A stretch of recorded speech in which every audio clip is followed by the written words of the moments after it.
Welcome, fellow travelers. I am your host, Sam Fain, and I am thrilled to be joined this episode by Chris Grismer, who is the director of Against Time, as well as being executive producer, producing director on the show. This is such a thrill. I haven't had the opportunity to talk to many directors just yet. So thank you so much for being here, Chris. How are you? I'm good. Thank you for having me. I'm excited to be here. Yeah. Absolutely, absolutely. Well, I mean, I just have to start off by saying that I thought that Against Time was phenomenal, and I know that I am not alone in thinking so. Just truly remarkable work for the show and for television in general, as far as I'm concerned. Oh, well, thank you very much. I think everyone brought their A game to it. So, Absolutely. Yeah, I completely agree. I had the fortune of talking to Drew Lindo and Dean Georgeris earlier in the week, prior to the episode airing, actually. I had already seen it, fortunately, but, they, of course, both sang your praises. And I want to start off by asking a question. Actually, we'll jump around a bit, but this was something that Drew mentioned to me and said that I should ask you about. So I figure I'll just start with it. Tell us about the dream lens. well, the dream lens. Well, I wanted to give Hannah and Ben sort of a look for their. I wanted to capture when their relationship first started. We talked to our director of photography, Anna, who's a great collaborator of mine, and she and I wanted to create something where, as they came together, the rest of the world fell away. And so we came up with the Canon Dream lenses, which are lenses I think from the 1950s or something like that. And we tested them and looked at them, and they seemed pretty perfect. And we would dial them in depending a little bit more on certain scenes. And like Egypt was shot like that. We shot some stuff. Once they started to really fall in love, we shot them with the Dream lens. And then I got it in my head. I had this great idea. I was one of those director ideas where you think you've nailed it, and I was like, in the last episode, I'm gonna shoot them straight with our regular lenses, and then I'll shoot Addison and Ben with the Dream lens, so to transfer over Mm. the love story. And then we got to that scene at the end when they both leapt, and the first take I had the Dream lens on, and I looked at it, and looked all dreamy and beautiful, but I was like, no, take it off. This is a moment. This is a moment that has to feel very real. You have to feel like it's the first time he's seeing her. So it was completely the wrong idea, and it was one of those, ideas that looked great on paper, but fell apart once we started to try it. Absolutely. No, that makes a lot of sense. Since you brought it up again, we'll kind of jump around the episode, but that final scene between Ben and Addison, I think works so well. There's so much about it that I love. Can you talk a little bit about, the thinking that sequence up, after having read it on the page and, and then the actual shooting of that scene? I loved that scene when I read it. I think Drew, like most of the script, and most of his scripts in general, just nailed it. The writers on this show were really lucky to have them. And Drew's great because he's like I am on set, where it's like best idea wins. The ego falls away. Some writers are very much in love with their words, and it doesn't matter if your idea is better. It's like just get what I said. Get Yeah. get what I wrote. And Drew and I were like, I'm like, do you want someone to bump into her here? Because I had this idea that they go up and their hands touch for the first time. And Drew's like, yes, I need to bump in, but I like the hands touching thing. So we did both, and it turned out so beautifully. And I just thought, Drew wrote in the song even. And usually Hmm. when writers write in a song, you're like, okay, great. I don't think we're going to use, Stairway to Heaven here or whatever they wrote in. But he wrote in that M83 song, and I'm a big fan of M83, and I thought it worked incredibly well. We tried a few other songs just to make sure that we weren't crazy, but that was the one that stuck. Yeah, absolutely. I mean, and it does. It's so beautiful. And, when I first saw it, the music obviously, I think elevates it even more. But just the way that it's cut together, I think is remarkable as well. Can you talk a little bit about, what your hand is in that editing process and helping to put together that shot sequence exactly, the way that we end up seeing it once it actually lands on our television? I generally shoot only what I'm going to use in the cut. I'll shoot like extra stuff for action sequences and things like that. But I generally, at this point, my first read of a script, I have most of the shots just kind of come out because I've done a lot, and then I get excited about certain ones. But I don't shoot a lot of extraneous stuff, so it was pretty much how I wanted it to be. Drew was nice enough because we couldn't commit. We can't commit too much to what is happening. We know we have a general idea of what we want to say in the scene, but they didn't want me to give away countries or particular, like we don't want to commit to a resistance group or anything else just yet. Um, but they did let me put in fire and explosions. And, Yeah. it was when I was shooting on the day I had like an explosion behind them. And then another bigger explosion in front of them, and I had everyone else running away, and then I have them run towards it. Yeah. And when we were doing it, we were playing the tension and like explosions, and they run towards it. And I thought, why don't we try it where you're enjoying it, where there's a smile? And I didn't know if it was going to work. And then Caitlin, of course, like everything else she does, just nailed it. And I was like, that's it. That's how it should feel. That's how it should end. I mean, that's absolutely, I think, my favorite part of it is that there is that explosion. We see the the light of the flames and everything, and then they run towards it, and yeah, there's that smile. It's just such an incredible ending, and I think it speaks to the the arc that Addison has had in general, and how she has become the leaper alongside Ben as well, which is really, really wonderful. What day, just out of curiosity, what day of the process did you shoot that scene on? Because obviously it's the last thing we see, but it might not have, of course, been the last thing No, that it you was not the shot. last thing we shot at all. Um, Generally when you're shooting a series, you kind of go out with a whimper. Usually it's like, we're finishing with some inserts, and the whole crew's like, wah, wah. But no, I think we shot that day, like a Friday night, the first Friday of shooting. So I Okay. think probably day 2 or something. Because you finished up at the racetrack, is that correct? We did, yeah. Yeah, yeah. Yeah. So, you mentioned a little bit about working with the actors and giving them direction. What's your general overall approach just to working with actors, when you come on set?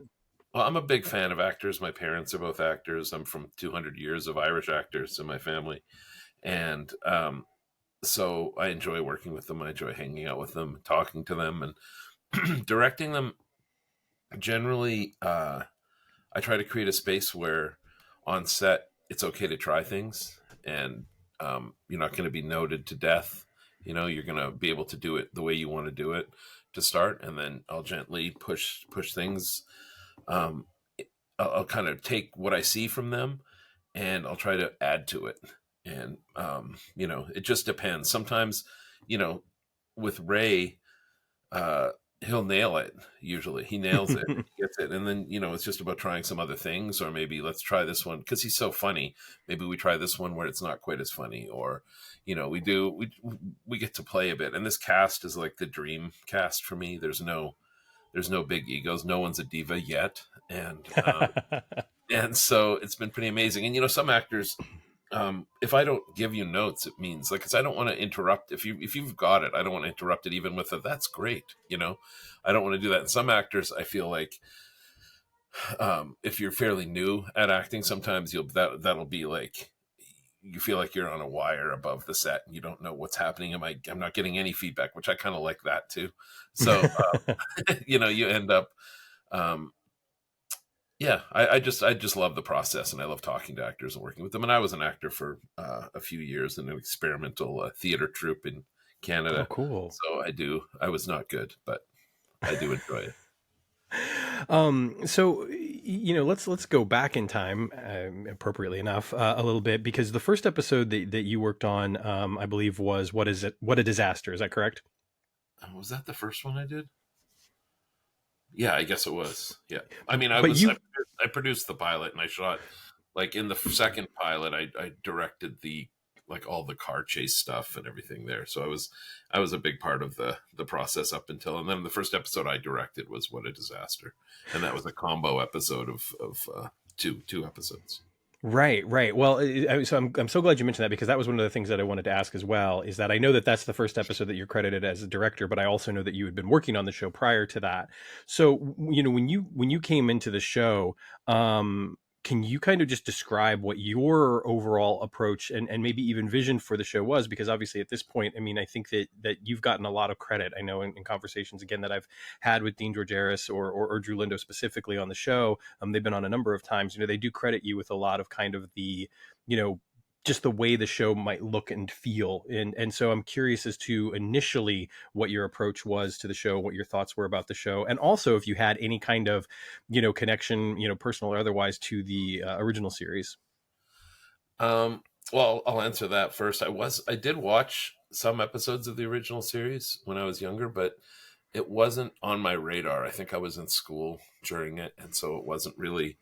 That was not one of my, that wasn't like Star Trek, the original series for me, which was a big one, Yeah. or there was this. I mean, I've got quite a few, but it wasn't. I wasn't a giant fan of it. I knew that I liked it. The episodes that I had watched, I thought it was cool. Yeah. Um, my approach to this show is the same as actors. I'm there to facilitate what the showrunners want and what the directors want, and try to make those two worlds meet and create something and elevate um, what we create. So I'm there early before the directors start to sort of figure out how we're going to shoot things, where we're going to shoot them, and then I offer those things up to the director when they arrive and say, "Hey, we found this location or this location. I don't know which one you like. This one has these pluses, and then we've kind of started to." We've started the ball rolling on this stunt because it's going to take a lot of time for training or whatever it is. So I kind of help shape it that way. And then in terms of the look of the show, other than HQ, which I was a part of helping with the color there and all the decisions on how we were going to shoot that and how it was going to look, we tend to treat it the same way as, the actors. We want to give the directors room to play and to create their movie, because there's no specific look to the actual leaps. Right. Um, and the great thing about that, like Martin and Dean set it up so that even in our first conversations with the directors, we encourage them to throw out anything they think of as a quantum leap look and come up with their own. And Martin and Dean are very open to things. Like when I did SOS, I pitched, can we do handheld but with snap zooms, like with little tiny zooms on that we snap in and out? And most showrunners would be like, no, I don't know, that's not our brand, Yeah. if you're going too far outside. But they're like, go for it, that's great, make it look cool. So they don't even say that thing where they're like, well, shoot some like that, but get some safeties in case we don't like it. They don't do that. Mm. They're just like, go all in on your vision. And I'm there to make sure that when the director goes all in on their vision, that it is going to turn out the way that we hope. And if it's not necessarily, then I'll gently nudge them sort of back into our world a little bit more. Nice. I can appreciate so much about that. I mean, just that collaborative spirit and the idea that like there's freedom to explore and change things up. Yeah. Now coming to What a Disaster, as you mentioned, like it is, kind of these, the mashing together of two separate pieces in a way, because you've got the original pilot footage and then you've got the stuff that was, that was either reshot or newly shot footage. Can you talk a little bit about your approach to that episode specifically and putting that together, and how you worked with integrating the new footage with the old footage to tell that story? Um, well, the great thing was, because that would have been very difficult for me to just sit down and do. But the great thing was the writers in the writers' room sat down Mm, and figured it out with the old footage. And this is the 25% or 30% of the old footage we're going to need. And it's the stuff we spent the most money on, the huge visual effect sequences and stuff. And so these are the things. And then I came in and figured out how we would make those shots work and make them seamless, like when we were going from one block to the other, and the one block is in Vancouver and the next block is on the Universal backlot. So I was a part of figuring all that out with the art department and the director of photography as well. So it was a group effort to combine everything and make it work. yeah, it's remarkable because it feels very seamless. I mean, nothing really sticks out to me. You mentioned, of course, kind of having a hand in creating that feel and that look for the HQ. Was there any challenge, and was any of the footage that was used from the premiere episode, footage that had been shot in Vancouver for the HQ? or was that all? Their HQ in Vancouver, as I understand it, was very small. Yeah, Our, I mean, our that's what the HQ feeling I got live. from the pictures. We could have a family of 10 live in our HQ comfortably. So it's much different. It's a big build, and it's a Yeah. very sturdy. Like if there's an earthquake, I'm going to try to get into HQ inside the studio. So it's uh and we didn't have to really make it look too much like that. They let us just create a new look, and Oh, make it better. cool. Truthfully, make it better than how it was shot previously. Yeah. Yeah. It's fascinating because I know some of those early production photos that had kind of come out showing, the look of what it was in the pilot and how it does look different. And I agree. I think it looks better. There's something about it that, I don't know, it feels right. So, after What a Disaster, I believe the next episode that you had directed was Oh Ye of Little Faith, which is obviously one of my favorite episodes of the I first have it up season. on my wall too. Nice. Shout out Love, JJ Lindell. yep, love JJ Lindell. He sometimes co-hosts the show with me, and Oh, very and cool. yeah, Talent. he's great. Um, so for that episode, speaking of kind of like changing up the visual style a little bit, just because you get to genre hop and you get to do so many different things, I would love to hear, where some of the stuff came from for you, and just kind of, again, not to overuse the word, your approach to crafting this kind of horror, Halloween themed episode of the first season. That Margarita who wrote that episode is one of my favorite writers in the world, and she and I felt like we got away with something on that episode. Like it was a perfect storm of it's going to air on Halloween night, so go for it. Yeah. And it's got possibly like it's what I liked about it that sort of crossed over with some of the episodes I remembered from the original was when you didn't know if it was the leap or when they actually brought in some occult moments. I loved all that stuff. Hmm. And so I thought that part of the script was great. And Martin and Dean let me go for it with dutching the camera and going for like floating steady cam shots and exorcist like lighting, and they let us go for it, and it was a lot of fun. Yeah. um we It was funny because when we were doing that, we Margarita had used the real Catholic book of exorcism to do the Mm. stuff. And so I'd be like, let's just pick it up from here. And she's like, you can't pick it up from there. You are summoning the demon if you start the Latin from there. So we had very specific rules about when she would spend a lot of time saying, I rebuke that.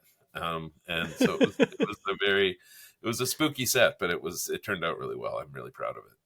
Yeah, it is a phenomenal episode, and one of the things I love too about it is the sense of humor. And before I ask you about that, I just want to know, what does dutching the camera mean? That means turning the camera sort of on an angle like that. Yeah. Got it. Sort of Okay. German expressionist, like Cabinet of Dr. Yep. Caligari. Yeah, Nosferatu, those kind of movies had that. That makes total sense. That makes total sense. I'm so glad I learned something new. So the sense of humor of the episode, obviously, there are times where it's a very dark episode, it's a very chilling episode, but it never loses its sense of humor, and clearly a lot of that can be attributed to Margarita. But I'm also curious, for you as a director, and especially with Ray's performance, can you talk a little bit about choosing to allow those moments to come out, and not keeping it all straight necessarily? Well, what's great about our show is that, like, one of the things that I love about this show is that you can do different genres, but then we can do comedy inside of a drama, inside of a tragedy, all wrapped up in a science fiction box. And it's Yeah. just amazing to be able to do that. And we have the perfect actors for that because Ray is hilarious. Like he's very funny. He's a man of 1,000 faces. And truthfully, it's like I have to remember on set when he makes me laugh that I should probably get a take that doesn't make me laugh, just in case I'm in the edit room going, "Come on, you idiot! This is a serious moment," you know. And so we had a lot of fun on that. Truthfully, my favorite moment in that episode got cut out, um, because I agreed afterwards why it got cut out. But Ray did when he first sees the demon, he screamed like Ned Flanders in The Simpsons, and it was one of the funniest things I've ever seen. But Martin Garrow was like, we can't. It's funny, But if someone at the network or a studio person latches onto that and they go, maybe Ray can't be funny, they'll it'll unravel the entire performance, and we'll go in and have Mm, to put in serious moments all the way through. So it was a step too far, but it was my yeah. favorite moment in the episode. This is why we need to have special features on the Oh, I Blu-ray so know. that we can see Ray, these things. Ray's scream. I was gonna make it my phone ring for a while. Oh, that's fantastic. Well, I think it's, to go too extreme, but the fact of the matter is, I think it is one of the classic episodes of the first season, and it certainly stands out. And it was, somebody up there likes Ben. To me, was like the first episode where I went like, oh, that's it. Like Yeah, that's Quantum Leap, right? And then we get an episode like Oh Ye of Little Faith, and I was just so thrilled by it because it was so different, and it just felt like, wow, this is proof that the show can go anywhere and do anything. The next episode that you directed was SOS, and the thing that's remarkable about SOS is that you get to film, on a battleship, right? Like, and I just, when I had heard about that, I thought, wow, this is going to be incredible. The other thing, of course, is that you're also using footage, like some of the FX shots come from a pre-existing film. yeah, Could you talk about what it's like to do that, to kind of integrate, because it's seamless. I mean, it's so perfect, and I think that it yeah. works amazingly well. Yeah, I had to storyboard along with that footage, and then we added to that footage our own visual effects and stuff to make it a little more seamless. But, um, we had some, I don't know if anyone else has talked about this, but we ran into some budget issues on the first season where we didn't have as much money as we thought we did. And so we had to pare back. Yeah. And actually, sometimes in filmmaking, the rules and the things you can't have actually make you work a little harder and elevate the material. And I think that's what happened in our first season. And we had to go with, the writer's room is so smart. And I think Alex or Dean or someone was like, what about the ship? The ship, we can shoot on the ship. Um, and then we scouted it a bunch of times, and then we went and we decided we are going to build the bridge, because the bridge on the actual ship is the size of a closet, and it's surrounded by armor. Like, you're not getting, you maybe get one camera in there. Yeah. uh, and also the combat center in the ship was it's so cool because it's all the stuff they used for D-Day and everything else. Wow. But it was impossible to shoot in, so we had to build our own. And we're really lucky with our art department on this show. Mei Ling and her team are just phenomenal. So they built these pieces that fit seamlessly in with the ship. And truthfully, after being on the ship for a couple of days, not shooting on the ship seemed like a really great thing, because I don't think anyone over 6 foot is in the Navy. I don't know how they do it, if they are, because I probably hit my head about 1,000 times. uh, Um, and we had to shoot, we were shooting below the surface of the water on this long hallway. I can't remember what they call it. I don't know, from the mall, or I can't remember what they call it, but it's a hallway that goes from one end of the ship to the other. And wow. it's about 2,000 degrees down there once you get a crew in there. And we were doing chase sequences in there and stuff, and it was really, really difficult. Our crew worked their asses off on every episode, but this episode in particular, you had to, going up, we were loading in at low tide, so the angle to come up was walking all the equipment up was like that. Oh, We didn't have cranes and stuff, which you normally would on a show to bring stuff on. So it was hard going. yeah. When it's one of those things that I've gotten the opportunity to speak with, a number of writers and producers, obviously a few of the actors and that sort of stuff, and a couple of other directors, which is fantastic. And I love it. I'm grateful for that opportunity. But there are obviously a lot of people who work really, really hard to make this show possible. And especially, like you mentioned, the art department and creating these new worlds from week to week. Can you maybe talk about something like what surprised you the most? Like, when did you maybe like walk on set and just say, how the hell did they do this? Every episode, honest to God, every episode, I was like, and we, again, more with the budget issues I had to, when I did the space episode, the alien episode. Yeah. Um, we didn't have money for the space interior of the spaceship, like Mm. where the spaceship where he was being experimented on. So they just created this thing. I was like, I used to do music videos, so I'm like, what about Visqueen? We hang a lot of that up and, put some lights through it and it'll look cool. And they created something amazing there. And they did it again this year with, we just used an empty stage for Janice's, but it was just dressed immaculately. Yeah. And so it worked. They blow me away every time. They built a cave system for us that was like, oh my God. Like, Yeah. I built so many caves on the Vampire Diaries and none of them looked quite as vast and amazing as this one did. Mm. I mean, it is incredible, and it's something that week in and week out. I just I always try to mention them whenever I'm doing my reviews, because it is such incredible work, and it's the type of thing that I think it's very easy sometimes for viewers to just take it for granted and not think about that element quite as much, because we're being entertained and we're watching the story and we're engaged on that level, which is exactly what's supposed to happen. But it is just it blows me away sometimes to see the work that gets done. Um, And they take us like our partners at Universal as well, like Kyle and his team. They, they were so great to work with, and they would let us sort of shoot anywhere at Universal, and I could turn parking garages into things, or we shot in the actual flood from the tram ride um, mm-hmm. for an episode, and they let me shoot from the best little whorehouse in Texas. The house from that was almost condemned, and that when I was scouting it, I was like, "This is the house. Like, we can't shoot O Ye of Little Faith anywhere else. It has to be this staircase. It has to be this house." And so Universal put money in to make the house shootable, and our art department turned it into this amazing sort of period mansion. Wow. Yeah, I definitely want to talk a little bit more about that as we go on. But before we do, I want to also mention, the guest actors, because with the nature of this show, a lot rides on the guest cast, because especially for Ben, for Ray, that's who he's interacting with the most. And I certainly think that in SOS, you certainly have a remarkable guest actor in Brandon Routh. And so I would love to hear about, not only, of course, bringing in a guest actor who has worked on a number of projects. I mean, he was Superman, but also the role that he's playing as Addison's father, and kind of how you go about, along with a script by Dean Georgaris, crafting that particular piece, because I felt like it was an incredibly important piece of the story, not just for that episode, but for the show as a whole and for Addison's development. Well, in terms of the guest cast, we're really lucky because on a lot of shows, number one on the call sheet, when they have to work with guest cast, it's sometimes not the best. They're just like, oh, great, I got to work with people that I don't know, and they're not that happy about it, and it becomes a thing. And it takes a couple of hours or a couple of scenes before they warm to people. That's been my experience on some shows.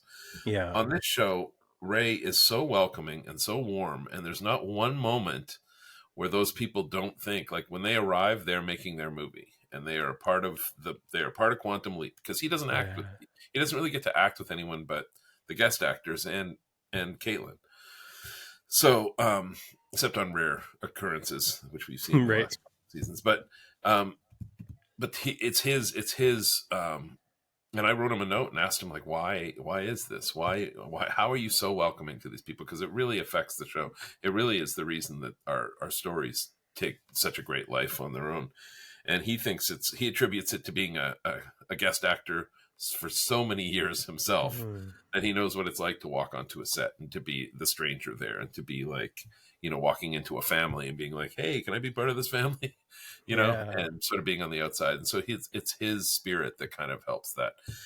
With Brandon, he's Superman. And it was difficult for me to be, because I don't fanboy very often, but being around him, I'm like, it's fucking Superman. Yeah. So he, and he still looks like Superman. Like, he's still got the shoulders. Like, I feel like I still watch that episode and I'm like, yeah, Superman is taking the ship. Yeah. But anyway, he was great to work with. And Dean's script was amazing, and sort of laid out this character. And you got to see, finding out the truth of why he was the way he was. Brandon sort of picked a really great path through the script emotionally. And we worked a little bit on some of those scenes, but he pretty much had it. So there's one scene in particular that stands out, when Addison is addressing him towards the end of the episode, and it's a very, very emotional scene. And Caitlin knocks it out of the park. There's I don't know how else to articulate it, but it just feels like there's a sensitivity in the approach to the direction of that scene, as well as, of course, the acting and the script. With those types of moments, what do you do to sort of set the stage for, for the actors to be able to deliver like that? Um, well, we try to have a very quiet set when it's an emotional scene. I make sure that everyone's quiet, and again, I try to create a safe space for the actors to do that, to put themselves out there, because I'm going to be a fan of theirs. I'm going to be championing what they're doing. With that particular scene, we went as far as we could, and we actually went a little too far. From what I remember, it started to seem like he was actually hearing her, because he was Mm, emoting along with her, and he was, they're both such good actors. He was listening. He was listening. He was acting too well. yeah. So we just had to bring that back. But other than that, it was pretty much there. And Caitlin's, nailed it as usual. So it was, it was a pretty great scene to watch. I feel really lucky sometimes when I'm watching the scenes take place. Like on this show, I love when we have to go again when it's the whole group, because then we get to watch the scene again, especially like, Mason with the cat ears or something. Like I think I probably shot way too much footage of that, because Mason was improving, and it was just like, okay, let's just keep going. It's like, we have other scenes to shoot. Yeah, but this is great. Yeah, yeah. Speaking of which, it's always fascinating to me to hear about, improv on this show, because it does feel like, I mean, the writers obviously deliver and everything. And I know that Mason, I think, based off of what I've heard, might get a little bit more latitude with that than others, just due to the nature of the role and the nature of their, work in general. Um, when something like that starts to happen, how do you, how do you kind of stay in the director's chair and collaborate with something like that, and so that it may not, so that it doesn't go, too far. I think I don't remember that. I remember just loving it. I think it's sometimes it's like, well, let's not all improv here. Let's let this person kind of nailing it. Let's let them do it, and then we'll have a turn over here. But Yeah. sometimes it has to go. There's not a ton of improv on the show. The lighter moments have a little bit of improv, and I know some of the lines have been improv. Like there's been some improvs and some tags at the end of scenes and stuff that have made it in. But just again, giving the actors the leeway to feel safe, and if they have an idea, um, on a line that they want to say, they won't do it on camera. They'll come and talk to the writers and myself beforehand and say, hey, what about this? So it's not like, Mm. because otherwise that you end up throwing the other actors under the bus, because they haven't memorized their cues and everything else. And sometimes we cross cover, so we're shooting both actors at once, so you don't want to mess up their coverage. Sure, sure. You've mentioned creating a safe space a number of times, and I think, with my experience on stage as an actor, I mean, trust and safety are just, they're the most important thing. You walk into that sanctuary of a stage, or a set or whatever, and without that trust and safety, you are incapable of doing your best work, as far as I'm concerned. And unfortunately, without going into too many specifics, because it's very easy to find these stories, we hear a lot of stories, and have heard more and more, especially over the past, 5 years or so, about spaces that are not safe and where trust is broken. What do you do to create that safe space and inspire that trust in, from kind of the top down, if you will? Well, we definitely have a lot of training that goes on for our cast and crew and executives. The sensitivity training that HR at Universal sets up, and we have um, we have no tolerance for any kind of um, hate or anger or yelling or any of that. And we were lucky enough, we've had a few instances of that, and those people didn't really make it back. um, but we generally, if there is a problem like that, it's immediately taken care of, and we're taught there's a group at Universal that gets together, and they'll call the people involved, and everybody knows that we're an inclusive show, and that we're telling stories that are inclusive, and we're telling stories that you don't necessarily see on television, but you need to. And so I think, I have meetings with directors that arrive who are guests on the show to talk about, how we do talk a lot about gender. We talk about not misgendering people. We talk about, we don't want people making there's no reason to make off-color jokes, and it's just like it's just we try to make sure that everyone is included on the show and doesn't, so you're not going to feel. And then in terms of a safe space for actors, it's just more no, I think just being a fan of theirs and letting them know that I'm watching and that I like what they're doing, and that if I come and talk to them, it's more just to shape what they've already done, so Hmm. that they can put themselves out there a little bit. Yeah, I love that. I mean, it's great to hear, and I know, unfortunately, that is not necessarily everyone's experience. So it's wonderful to hear that is something that you all strive for. Um, so the season one finale, Judgment Day, was a big bombastic episode in so many Yeah. ways. A lot going on. How did you make that happen? I mean, obviously Margarita's script was great, everybody was great, Oh but yeah. like, from your seat, what do you do to bring that all together? Well, I had some. I mean, I remember we were trying to think of like, what's the future look like? What's the future? And Mm. then it was like, well, what if there's no electricity? That would help me if we and we got to use fire. And Martin loved all that, and Dean loved all that, so we went that. Because otherwise, you end up making like cheap looking future tech, which having done a show, I did the show called Killjoys. I created that show in Canada, which was a sci-fi show, and we had to create whole languages, and it takes a long time to create future tech and not make it look just like a clear iPhone, Yeah. which is Right, right. often what people end up coming up with. Um, but it was, Margarita and I spent a lot of time creating what we were going to creating the scenes, and how I was going to shoot them. I talked it through with her, and we had repeatable heads for it. So we had like I did Orphan Black, and we had, in Orphan Black we had multiple scenes where she was playing the different characters, Hmm. uh, and so we would have to do the same camera move over and over again with her dressed as the different characters doing the scene. And I used some of that tech on that episode to sort of. Okay. But we were lucky enough; our double on that episode was pretty much a dead ringer for Caitlin.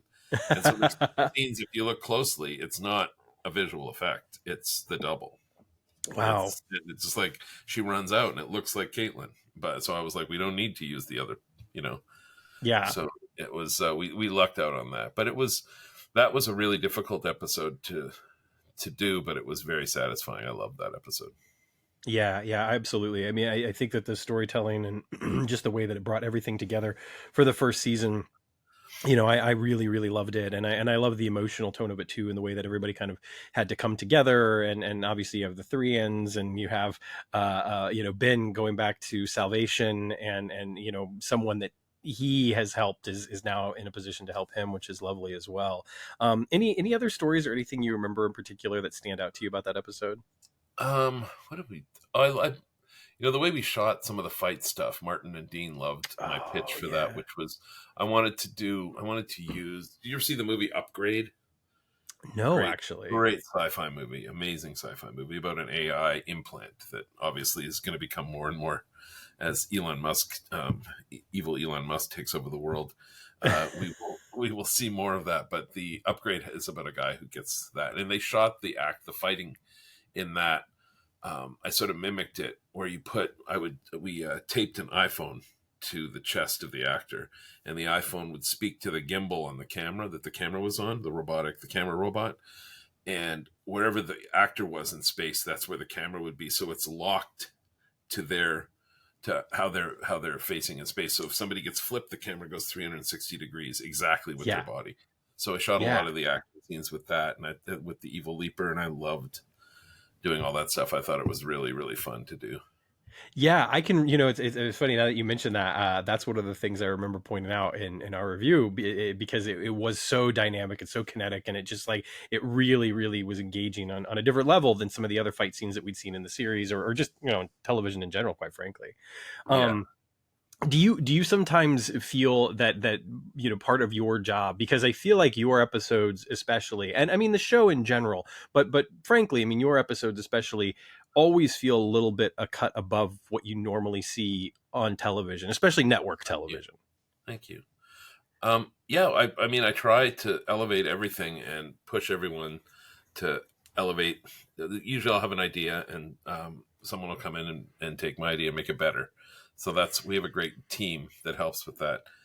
And but yeah, I'm big on encouraging people to elevate, and not just taking the quick and easy way, which is sometimes what has to happen when you're under the gun on a television schedule. Like you look at Apple shows that have 30 days for an episode, and we've done Right. 7-day episodes. So it's hard. It's difficult for directors to get the story, the basic story, and do it in a way that is dynamic. And I think we've lucked out with the directors we've had, because they've managed to put some style into moments even when they don't have time for it.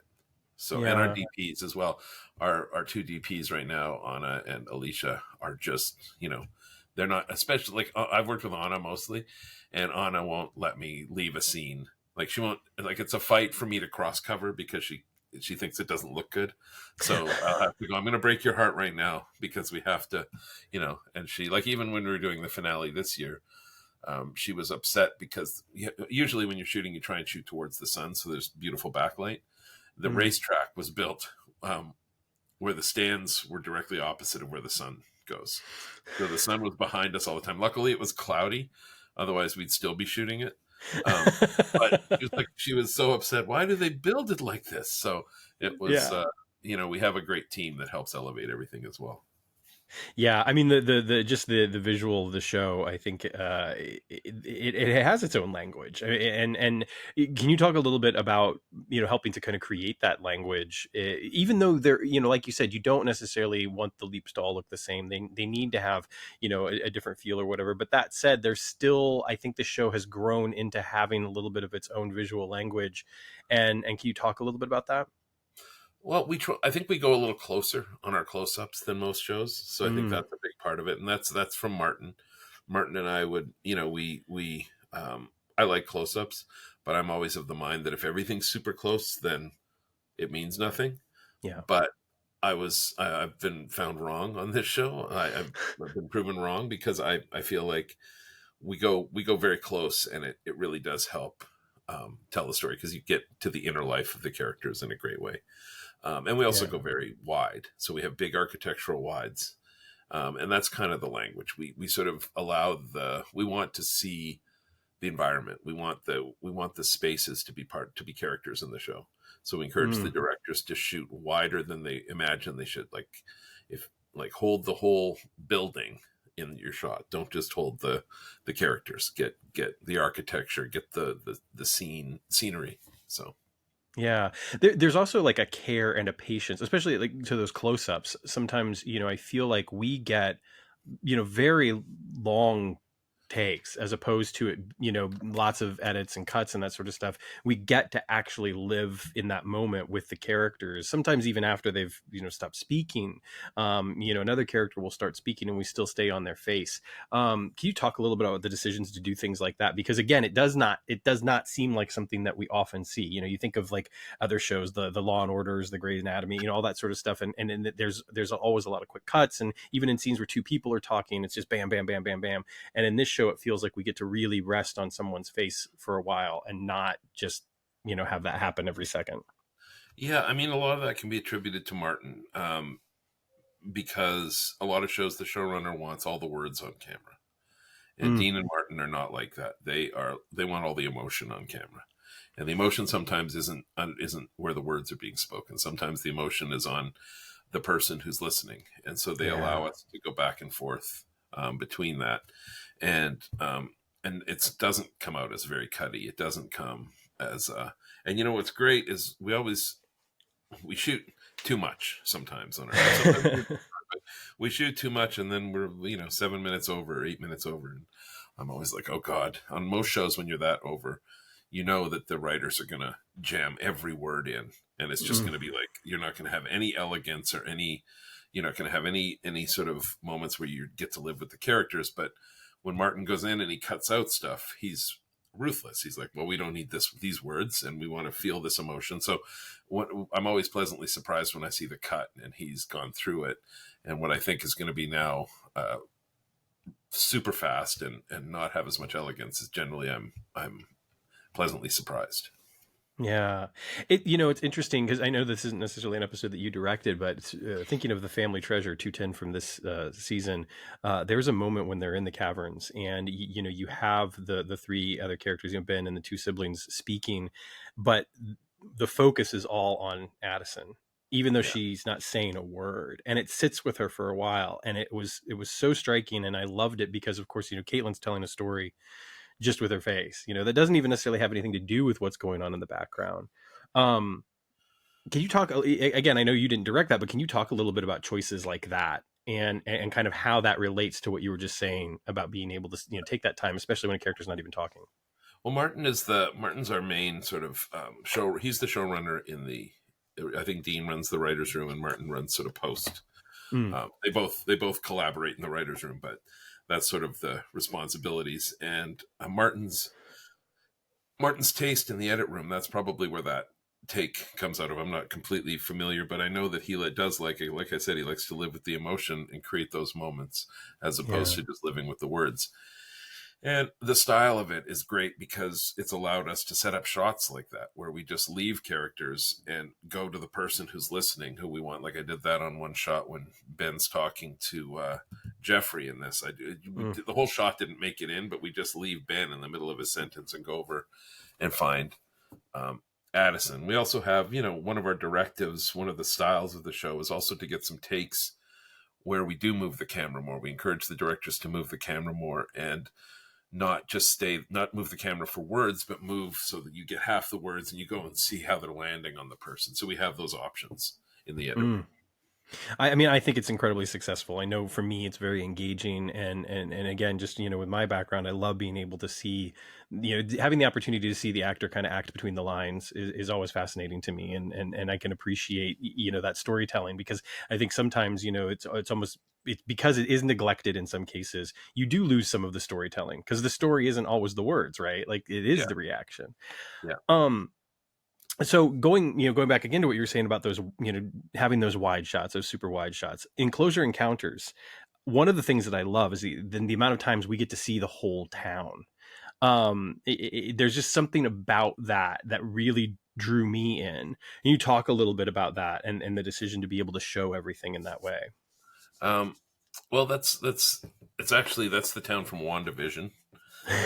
And so we just dressed it with cars to make it, it's on the Disney Ranch. And when Yeah. I first saw it, I was like, this is incredible. This is what I want to see. And I wished I could have shot more. But we were running. That was probably our most difficult shoot on the Mm, show. Because of weather, we had not only were we like, everyone get to the trucks, there's a lightning storm hitting us. that's And while we were running right. to the trucks, hail started coming down on us. So we were hailed on while we were running from lightning. And I was like, I don't think God wants us to shoot this episode. I think the aliens don't want people to know about them. Yeah. And Anyway, so we couldn't shoot as many of the wide shots as we wanted to. We had to keep them sort of tighter into the stores and stuff. But we got one day where there wasn't any rain and we shot that. And usually when people shoot that town, the hills behind it, they VFX those out and they make it more town or they make it more prairie. And I was like, no, this is a town in the mountains and it's Yeah. near a forest. And it kind of reminded me of some places I'd been on road trips. And so we sort of embraced it. And I just loved some of the shots on that. Alicia shot that one. Some of the shots were really cool that we collaborated on, and the person who used to do our cars, I think he's doing Quentin Tarantino's last movie. He's our Oh, wow. our guy. He's an absolute genius, and he you could set up a whole decade just by the cars he chooses, and Mm. he did that in that town, and he did that for the chase sequences and everything. And I thought it really helped the episode. Yeah, that's another episode too where I feel like you have a guest star who helps to really kind of just elevate things in a way. Oh God, The gentleman who played the sheriff, Lewis Hertham. I could listen to him read the phone book. Honest to God. Absolutely. As a director, can you talk about like what the feeling is for you when you see? Because one of the things that I loved was not only, of course, his performance, but the chemistry that he ended up having with Raymond. Can you talk about like when you see that, like how does that make you feel, and what do you do to maybe encourage that? Well, I think I don't have to encourage chemistry with Ray because he's so easy to get along with, and but um, yeah, with the actors on the show, with the guest actors, I'm always of the mind, especially like with that actor and with um, our actor from the finale this year who played Rick Senior. Um, Mm-hmm. I'm always of the mind that they don't have a lot of real estate to get to know them. There's not like because of the leaps and HQ and everyone else's stories, you don't have 5 scenes where you get to know these people. You have Yeah. like a couple of scenes and you have to care about them. And so the actors have to be doing that job already. You have to just be able to look at these people and care about them. And I thought those were 2 instances that we definitely needed to have the actors that we wanted, and the network didn't get in the way. They were excited about them. Sometimes you're like, oh, I love this actor. And then the network's like, can we see some other choices? And you're like, no. And luckily we've been in sync with them for a lot of it this season. Yeah, there are so many that stand out. I mean, again, whether in the case of that episode, or Cullen Douglas in Secret History, or Nadine Ellis in The Outsider, and then of course, as you mentioned, for Against Time, and it's not just Judson Mills. Obviously, you also have, and granted, they are both in multiple episodes, but you have James Frain, who I think is just phenomenal, and I've loved him in everything I've seen him do. And then you also have Wyatt Parker, and when you have a young actor come onto the set and is taking part in these big scenes, one of my favorite scenes in the entire series is the scene outside the garage, when Raymond has the time as a thief monologue and everything. How do you create an environment so that a young actor feels comfortable enough to do that? Because I mean, Wyatt Parker is phenomenal as Jeffrey. I mean, he really is. Yeah, I spent some time with him on set, talked through the emotion, and he played it in a way that was good. What he had chosen initially, it wasn't as far as I wanted him to go, and I felt like he could go further. And Yeah.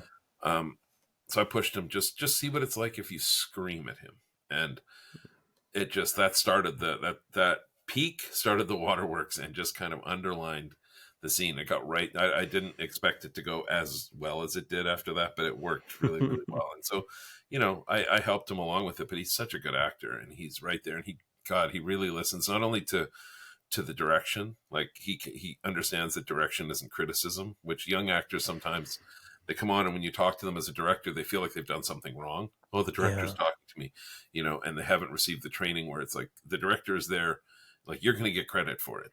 The director is there to help you be the best you can be.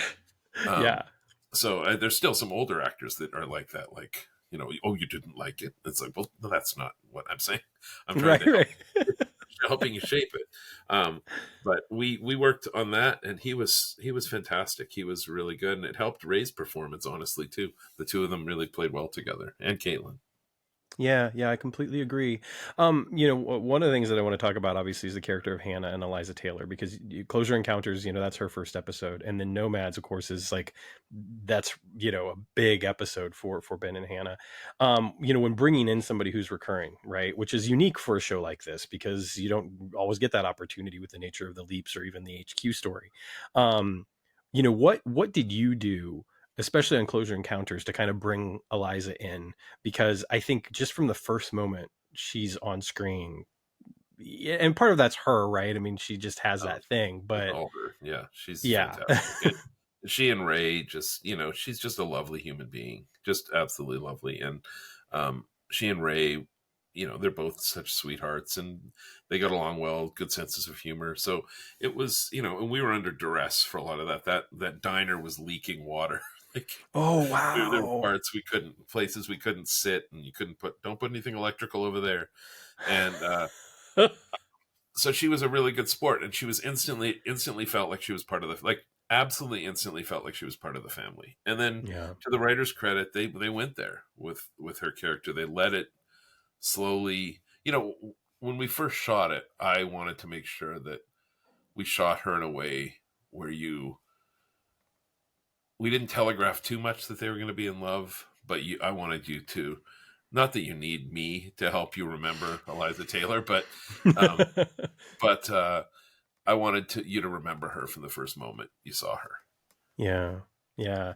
I mean, it was, I definitely do, and I definitely will. It was a magical moment, quite frankly. Nomads obviously is an interesting episode for a number of reasons, because it's the first episode that's, shot during the writer's strike. So Dean couldn't be there. Um, and not only was, it interesting because of that, but it's also interesting because you went to Egypt.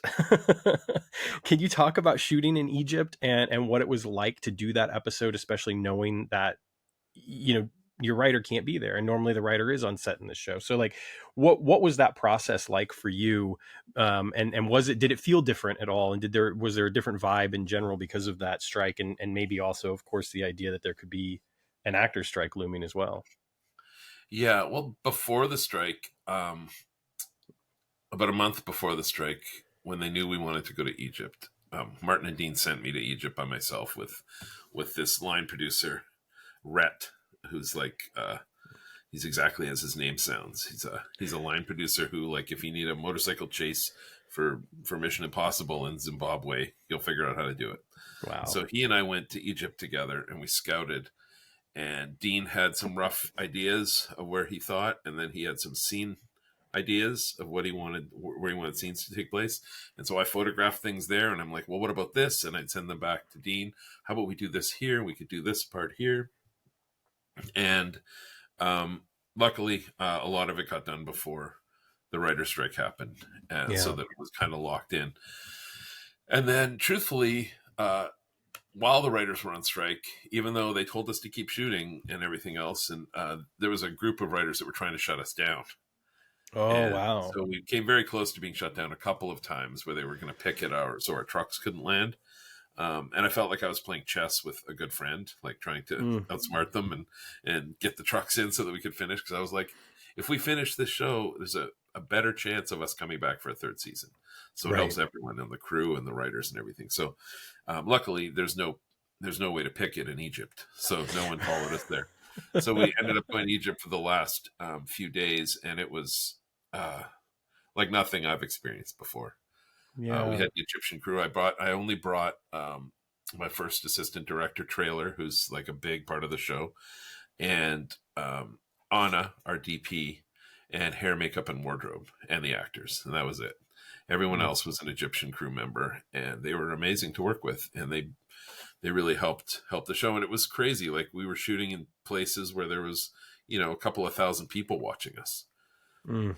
And it was wild. We tried to shoot in this market where they said, "Oh yeah, we can close this." We got there, and I'm like, "There's 5,000 people in this market, and they're all Oh my wearing gosh. bright Nike T-shirts. It's not going to feel like we don't have the VFX budget to fix this. So let's just go to that street, and we'll run Ray down the street, and it'll look great." So we had to roll with it a lot. The rules are different there, so you have someone from the Egyptian government on set with you. Mm.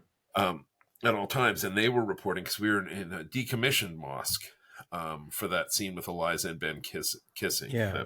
that beautiful scene, and I had wanted to shoot in front of that architecture, um, and I'd scouted it and sent pictures to Dean before the strike. And when we got there, all of a sudden, the guy from the government was like, "You can't have a man kissing a woman in a mosque." And I'm Mm. not going to argue with him. I'm not going to upset him, but I need to finish this scene, and it's a decommissioned mosque, so men and women can't even really be in the mosque together anyway, so it shouldn't have that. And while they were arguing about that, I just quickly shot the scene and got the cards out of there. So, but it was Wow. it was close because I didn't want to upset anyone or offend anyone. But there's a woman on the show who was working with us who was Muslim, and she was assured me that, don't worry, they're just making a fuss for no reason. This is not offensive because it's no longer a mosque.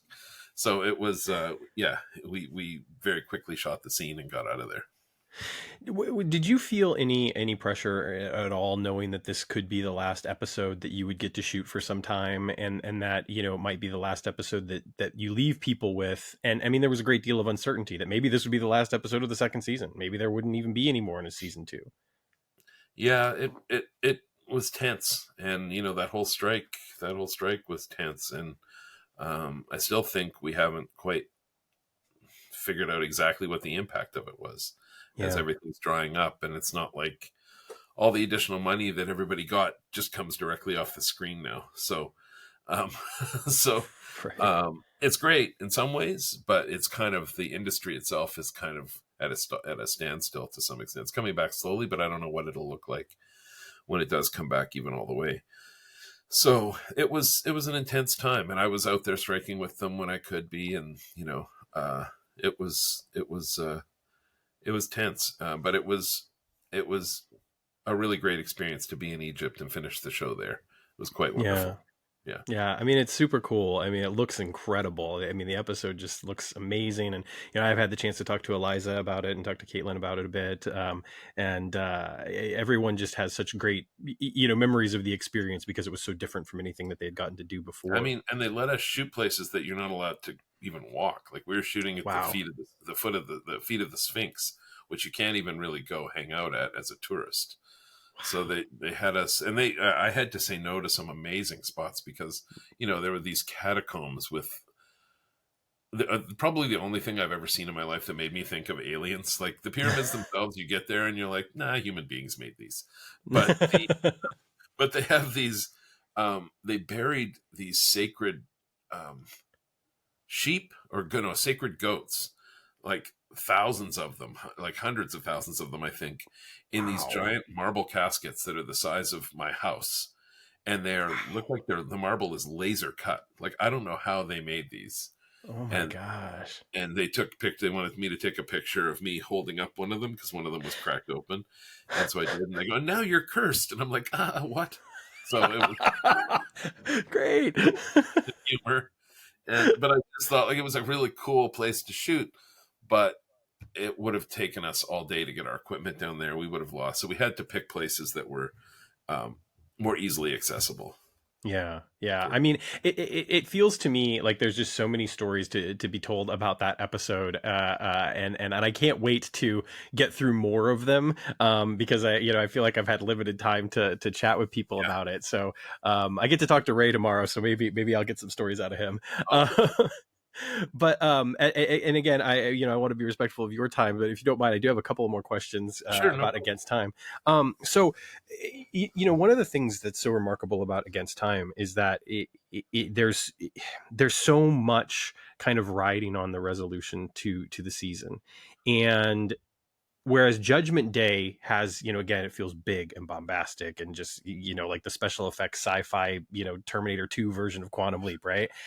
um Against Time is not that. In some ways it's I mean there are huge moments, there are big important moments, there's a lot of tension, but it almost feels quieter. Can you talk about the contrast of the season finales, from Judgment Day to Against Time? Well, I know that. Yeah, obviously, I think that Judgment Day it was a much bigger finale in a lot of ways in terms of the the actual scope of what we did, but I feel like we didn't have as much money or time for this season finale, um, and so we had to be inventive. And like I said, sometimes uh, having rules and having things you can't overcome, obstacles, help make things better. And I think we got some of that on this episode, and we we had to keep it small in some places, and then just so that we could make it big in others. But we had to be mindful of everything. It wasn't like a usual season finale where it's like you've got $1 million left over at the end of the season to shoot this big finale. You can get whatever you want.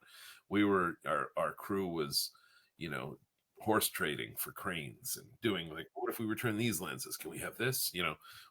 Everyone was being very inventive, and it brought us all together and made us, everyone was collaborating on a level that we don't usually collaborate on. And so I think it actually, that feeling translated onto the film itself. So but yeah, there's a lot of differences, but again, the emotion and the writing was so beautiful, and the emotion really helps elevate it in a way that maybe we didn't do necessarily with big explosions and everything else. There's one of the things that I remarked to Drew recently is that there's a courage to the story. and I think that it's it's his script, but it's also the performances. It's, I mean, it's everything about it. I mean, just the look of the episode, because I think that there's something so genuine and so honest about it, and choosing empathy and choosing compassion, and choosing love over hammering the computer, for instance, but just in general, and that nature of sacrifice, that has loomed so heavily over the entire arc of the season, but certainly I feel like kind of comes home in this episode, just off the choices that characters are making. um what was your approach to this episode? Because again, like, it all begins with that script, right? But there's so many other things and so many other elements that you have to kind of pull together to make this episode as successful as it is. And I don't think it's any exaggeration, because there's a lot of people out on the internet that'll back me up. The episode feels damn near perfect. So yeah, I mean, seriously, so what do you do to kind of like just bring it, like you said? Well, I had an idea of what the style that I wanted to bring to it, which was sort of 1970s, um, like long zooms that they would do in the 1970s instead of dolly moves. And my collaborator Anna and I worked on that, and pitching that. And luckily, I have brave enough showrunners that they're like, "Yeah, go for it." Martin Darrow never met a zoom he didn't love, so um, it it was it really helped the show, and it helped how fast we had to go, because we didn't have time to set up big long dolly moves and everything. But that wasn't the style of the episode, luckily. And then we embraced smoke filters from the 1970s, which helped bloom the lights. And we just kind of we wanted to make it feel um, like you immediately were in that world. You were in a different time, and we used things like that to help bring you there. Yeah, that's fascinating to me. I mean, and that makes a lot of sense, because it does, the episode at times does feel very immersive. One thing that I noticed too is that the scene between Ben and Gideon, early on in the episode, which is just an incredible scene. There is something about it, and maybe you can help me to articulate it and describe what it is that made it feel this way. That does make me feel even more voyeur than normal when when watching TV. Like, I feel like I'm standing there watching this unfold. Well, I think James and Ray really brought it for that scene, and I think it was a very difficult scene. I think it's probably, I think I said this to Drew, was the longest scene I've ever done for television that I wasn't bored by, honestly. And it's especially just two people talking. Well, granted, there's lots of flashbacks and things, but it's a very difficult scene to set up all that story.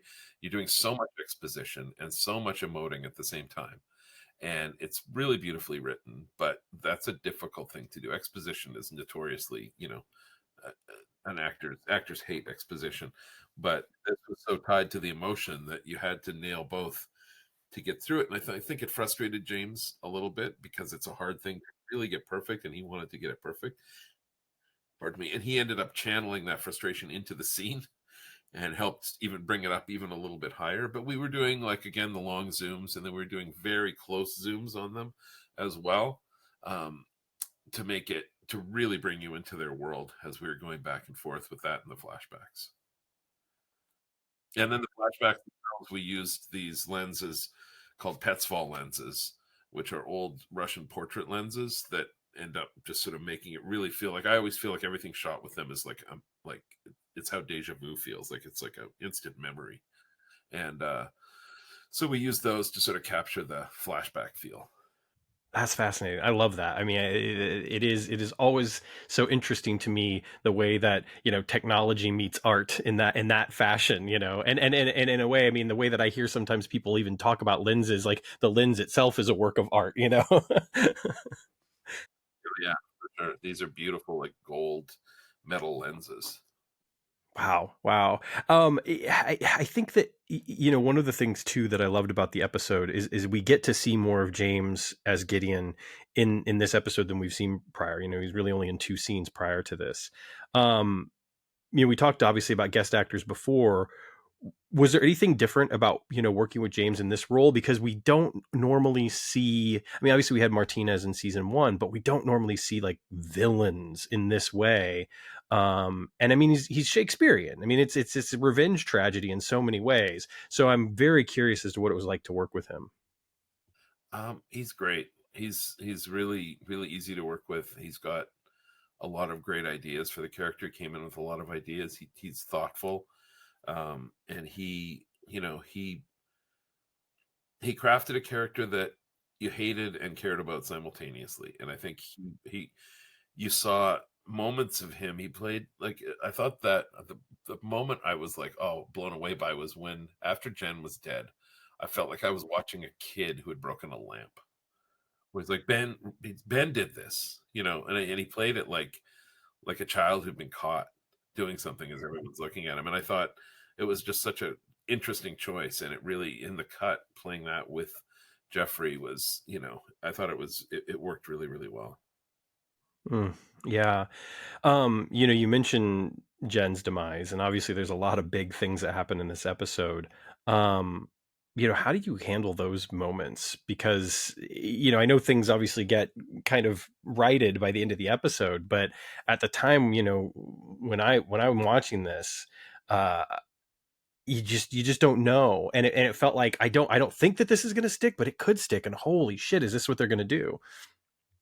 Yeah, well, it's a season finale, so someone could die, and so the stakes are there. And then I wanted to shoot it in a way that we were saying goodbye to her, like it was so that people thought that maybe she was gone. And Nenrissa was great. I got a text. We screened it the other night at the Alamo.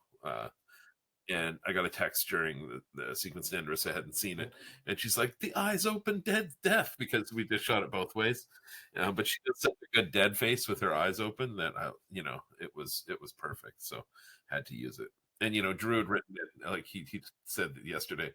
He'd written it that it was a sheet thrown over, and I'm like, it's got to be a body bag. We've got to make it feel final. So Yeah, it's funny. He told me that exact thing actually as well. So one of the things that I'm always fascinated by, and the Gen scene is a perfect example of this, is when you have you're cutting back to HQ, or the to the leap, and you're getting the reactions to what's happening. How do you kind of create those scenes? Because they always work so well in this show where it's probably shot on a completely different day, on a completely different set, on a complete, all that sort of stuff, but it feels so real and honest to what's happening, that it's cut together with. that's a testament to the actors. Truthfully, they have to. I'll remind them. There's a lot of stakes here. We're going to be seeing Jen dead. We're going to be on her face. I'll take them through what we're going to see, but it's on them to kind of create that emotion almost out of nothing. Like they don't have like they'll have our script supervisor, who's great, Heather, reading the off camera, and she does a pretty good job of acting it better than I would. But it's not the same. So it's a testament to the actors of them pulling emotion out of the air. And then we shot it full motion so that we could spend some time seeing the emotion grow on their faces and things like that. Yeah, and I mean Ian's reaction, takes center stage in a lot of that moment, and Mason is superb.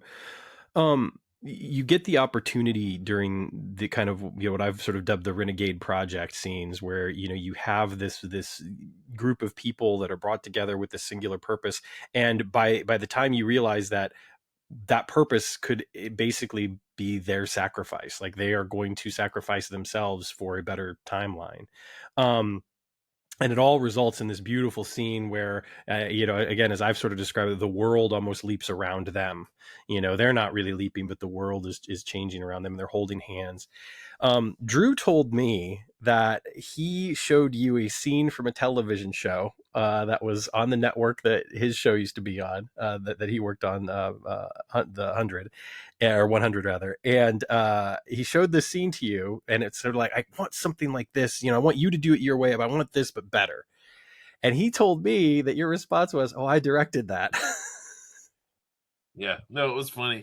It was a scene from the Vampire Diaries where um, that we had this space called the other side where ghosts sort of inhabited, and there was a scene where the other side was falling apart, and so Bonnie and Damon were going to be dead forever, gone. The other side's not there, and I asked the writers, what does that look like? And they said, we don't know. You tell us. You make it. I'm like, well, what's it falling apart into? Like, it's almost like that idea. The universe is expanding. What's it expanding into? How do you? So I was like, okay, so I'm just gonna shoot into some lights and shake the hell out of the camera, do lots of wind, and I was already gonna kind of do that for this sequence. Was some lights in the frame, and we experimented with this big blue light. And we were doing that, and then Drew sent me that scene, and I was like, don't worry, we'll do something better, because that guy, he did an okay job, but we'll do something better. But Anna and I worked on that, and we tested these kind of rolling lights that sort of appear over them, and then we added some VFX afterwards. And actually, if you look closely in the VFX, it's a secret. You'll see Martin added some of the sort of shapes from the Quantum Leap title. Ah, that's fantastic. That makes sense. As soon as you said that, I was like, I can visualize that. That's great. I mean, it's an incredible scene. It's powerful. It's got this, this beautiful visual, and it feels like, I feel like we get multiple climaxes over the course of this episode, and that certainly feels like one emotionally, especially for like our characters like Beth and Janice, who have had such a beautiful scene earlier in the episode. I want to wrap things up for you here, but one of the things that I definitely want to ask you before we go is that we have the final scene between Ben and Hannah on the racetrack stands, and you mentioned earlier the sunlight and everything. The scene is beautiful.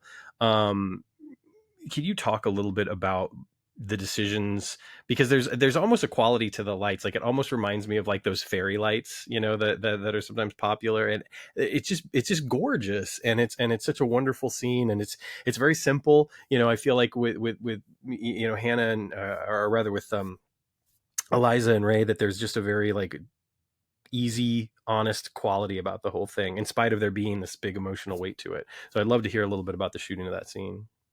Well, our director of photography, Anna, is so talented, and she has so many ideas. And she was stuck, again, like I talked about. We didn't have the money to go and replace all the big lights in there with our lights, so we had to embrace the lights of the track, and those lights are very stark. And so we'd also embrace these smoke filters that bloom the lights and make them look really beautiful. And Anna put some color up in the top to sort of accentuate that, and the color is sort of a callback um, to their world. And so we used that color, and then the two of them, their performances were already there, and they're so good. And that sequence was in the script. It ends with her saying goodbye to him. But I'd always thought the goodbye is her line for a nomad. It's not a place, it's a person, and that I thought was such a beautiful line. And so in the cut, we went off on that, and it worked perfectly. Where he leaps after that, so there isn't a goodbye. There's just this beautiful line hanging in the air. Yeah, yeah. Well, I again, I think the episode is just perfect. I loved everything about it. I really did. One of the things that I've been wrapping up on lately when I speak to people, I know that you had the chance to speak to him at least one occasion, is I like to talk a little bit about Matt Dale. Matt was a dear friend of mine, and somebody who, I love dearly, I miss dearly, and especially during this particular time as the finale has aired, and just kind of thinking about him and thinking about what he would have thought of everything, and I think he would have loved it. Can you talk just a little bit about your interactions with Matt, and what someone like Matt, and having his presence, and being such an advocate for the show, what that means to you in your role? Well, I mean, every show should be so lucky to have the advocates we have for this show, and the fans that we have, because they're pretty special. And he was very special. And I did one interview with him, and he's very funny and very warm. And I watched a lot of the stuff that he was a part of for the show, and I was a fan of it. And I showed it on set to people and stuff, and talked about how lucky we are to have a group of people that care about what we're doing. It's almost like you have an audience that are at home and will watch the show, and then they'll go on to watch something else. But then you have people who watch the show and are affected by it, and will talk about it, and will be, and those people, you have a responsibility. And I think we felt like we had a responsibility to Matt and to you guys, to make sure that we put as much care into the show as you guys are taking, breaking it down and talking about it. Yeah. I felt, before the episode, I had felt like this kind of emotional tidal wave hanging over my head for a while for numerous reasons, Matt being a part of that. And I did mention this to Drew when I spoke to him, separate from the show, is genuinely, I watched this last Saturday, and watching Saturday night alone in my studio, just, throwing it on. Uh, this episode, it allowed that tidal wave to start to fall, and so I could start to feel some of the things that I hadn't been feeling and connect with that. And I don't know, maybe there is, but I don't think there's a better compliment that I can give it, because it touched me and moved me in that way. So I'm grateful. And my last question, I promise, is what inspires you? um, my kids inspire me. My wife inspires me. I think the people that I've worked with, been lucky enough to work with, inspire me. And then there's a lot of artists in the world and individuals, people, um, just the people that I work with, they inspire me every day. And I try to watching people try to be better people and uh, make art in places that art isn't often made, like on network television, is inspiring to me. So yeah. That's great. Thank you so much, Chris. I really, really appreciate you spending your time with me and answering the questions. It's been an absolute pleasure to have you on. Oh, well, thank you so much for having me. Yeah, absolutely. All right, fellow travelers, we're going to get out of here. But remember, take care of yourselves, take care of one another, stay safe out there, and always, always leap responsibly.